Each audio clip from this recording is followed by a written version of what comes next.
'Twas a cold, cold winter's night. In a cottage in the country, tucked away beneath the hills, a little boy lay sleeping. Snow began to fall lightly at first, and then with giant flakes, which started to settle on the ground. At first light of morning, the boy turned over, yawned, and sat up. He ran to the window and looked out. Everything was covered in snow: the garden, the fields, and the distant hills.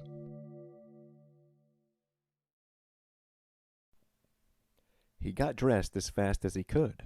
When he was ready, he hurried down the stairs. At the back door, he put on his boots, his scarf, and his woolly hat, and walked out into the snow. And it was at exactly this moment that he got the idea of building the snowman.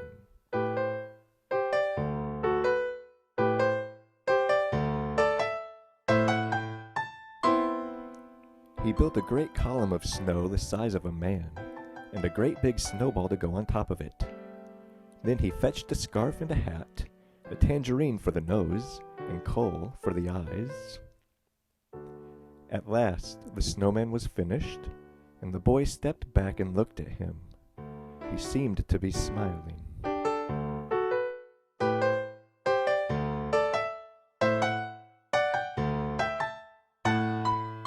By this time it was getting dark, and the little boy had to go indoors, leaving the snowman standing all alone, out in the middle of the garden. It was time to go to bed. Soon the boy was fast asleep. In the middle of the night he woke, got up and tiptoed down the stairs, feeling rather cold. He looked out at the snowman through the glass panels of the front door. Suddenly, while the boy was looking at him, the snowman moved. Then he actually started to walk towards the boy, and they shook hands. "Come in," said the boy. "I'd love to," said the snowman. Together they tiptoed into the living room. The snowman thought it was wonderful. The snowman sat himself down in a comfortable armchair. Then, with a start, the boy realized that the snowman was sitting too near the fire. He realized that he might melt if he got too hot, so he pulled him out of the chair and hurried him out of the room to the kitchen, which was cold and dark. He leaned down and opened the fridge, and a waft of cold air came out. The snowman loved it. For him it was just like sunbathing. "Let's go upstairs," said the boy. In the boy's playroom was a music box. They wound it up and danced to it.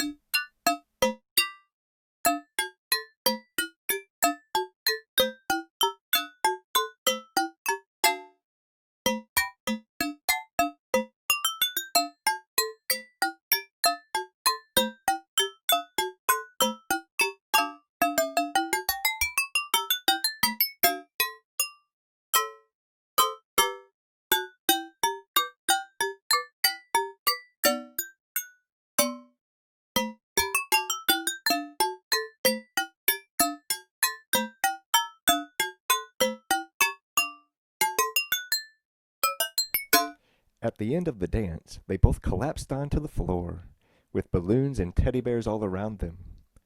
"I've got another idea now," said the boy. "Come with me and look out of the window." Outside, they could see a strange dark object. Nodding to each other, they tiptoed silently down the stairs, out through the front door and into the open air. The dark object seemed much bigger now they were close to it, and whatever it was covered up with a big black tarpaulin. Summoning all his strength, the boy went up and pulled it off. Standing there was a bright, shiny new motorbike. The boy pointed out the controls to the snowman, turned the key in the ignition, turned on the headlight, and suddenly the snowman was on the bike and racing round the garden. For a second he stopped. The little boy jumped on behind him, and then they were off.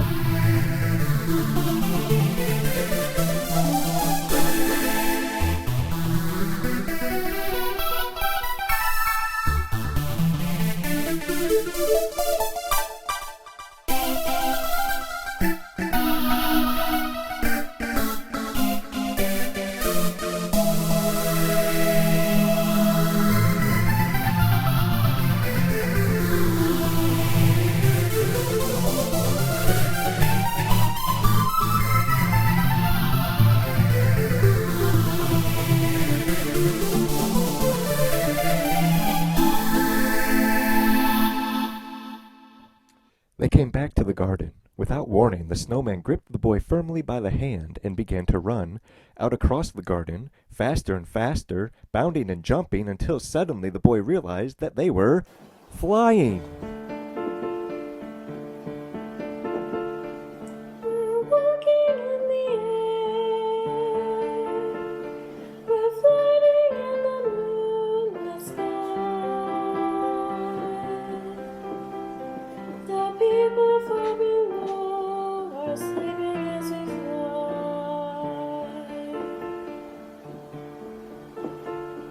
I'm holding very tight. I'm riding in the midnight blue. I'm finding I can fly so high above with you.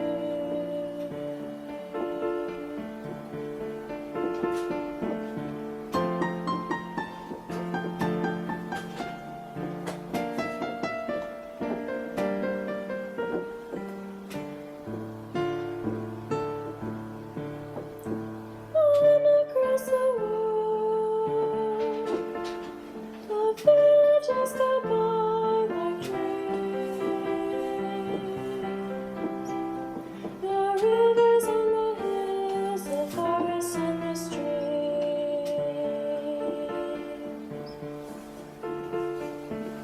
Children gaze open mouthed, taken by surprise. Nobody down below believes their eyes. We're surfing in the air. We're swimming in the frozen sky. We're drifting over icy mountains floating by.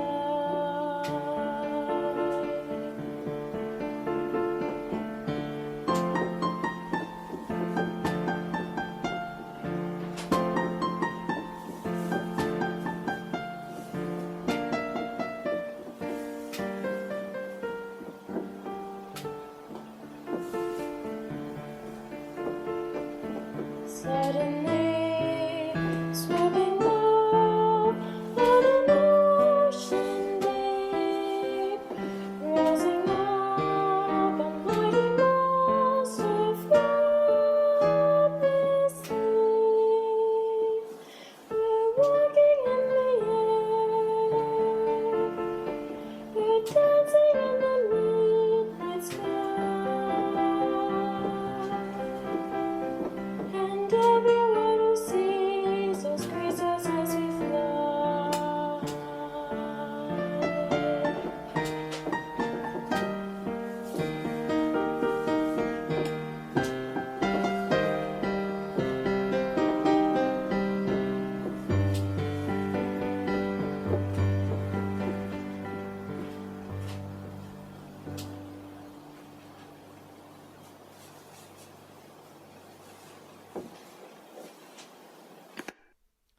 But somewhere ahead they could hear music and see lights.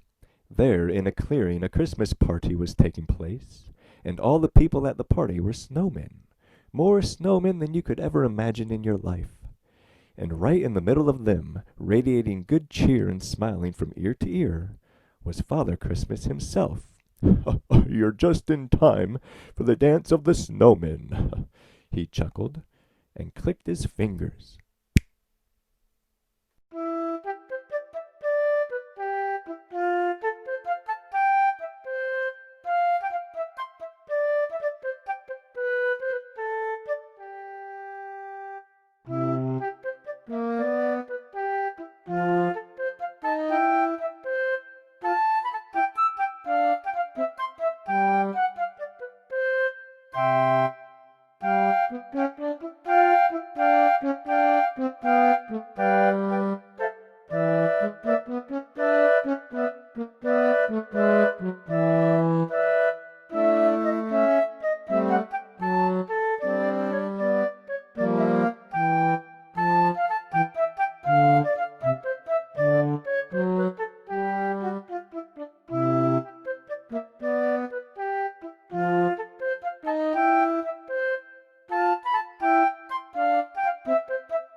party was all over, Father Christmas led the boy and the snowman to a stable.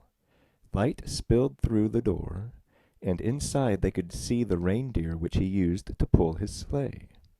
Father Christmas gave the boy a lovely blue scarf as a present, and he put it on. It was time for them to go. The snowman gripped the boy's hand, and once again they started to run, faster and faster, bounding and jumping until they were flying. At last they landed in the garden again, and together walked slowly to the house. The little boy shook hands with the snowman and went up to the front door. But the snowman waved, and the boy ran back and gave him a great big hug. Then the boy went indoors, and very soon was fast asleep. Next morning, when he woke, the room was ablaze with sunlight. He put on his dressing gown, ran downstairs, and opened the front door. The sun felt warm on his face. He ran out into the garden and saw a little heap of melted snow, an old hat, a tangerine, a scarf, and a few lumps of coal. But the snowman was nowhere to be seen. For a moment the boy thought that the adventures of the night before had been nothing but a dream. But then he felt in his pocket, and the scarf that Father Christmas had given him was still there.